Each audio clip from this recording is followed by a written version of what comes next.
ځکه د پیغمبر علیه الصلاۃ والسلام حدیث دی چې کله په یو امت کې بې حیایي زیاته سي د هغې امت نارینه هم د حیا خیال نه ساتي د هغې امت زنان هم د حیا خیال نه ساتي د هغې امت مشران هم په بې حیایي کې راسي د هغې کشران هم په بې حیایي کې راسي د هغې پر خوشحالیو باندې بې حیایي د هغې پر ودو باندې بې حیایي او د هغې د کور نظام ټوله په بې حیایي کې رواني نو بیا به الله تعالی پر هغې امت باندې داسې بیماری مسلط کوي چې د هغې پلرونو نیکهګانو به د هغې نمونه نه وي اورېدلي تاسو داسې لږ دا زموږ پر معاشره اوس نظر وکئ چې زموږ د معاشرې د انسانانو زندگی و کم حالت ته رسېدلې ده تاسو دې ښارو ته وروځئ تاسو دې اسپتالو ته وروځئ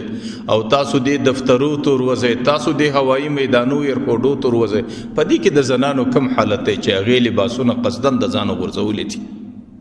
تاسو صرف د دې ټلیفون پر صفحه باندې وګورئ او تاسو د ټلیفون دی بې حیا ترتیبو ته ورشوسئ چې د انسانانو حیا کم حالت ته رسېدلې ده لیکن د هغې نتیجه نن پر معاشرت څه ده نن د معاشرې انسانان په کومو بیماریو اخته دي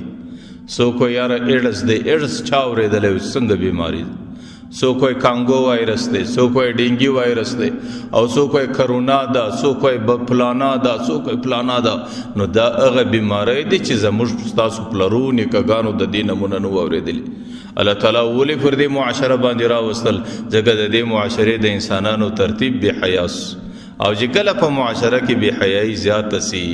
بیا خو الله تعالی دغه ترتیب پر معاشره راولي چې پر معاشره به ناولده بیماری الله تعالی مسلط کوي چې هغه بیماری به په مخکینی قومونو کې د هغې نوم و نښان چا نه و اورېدلی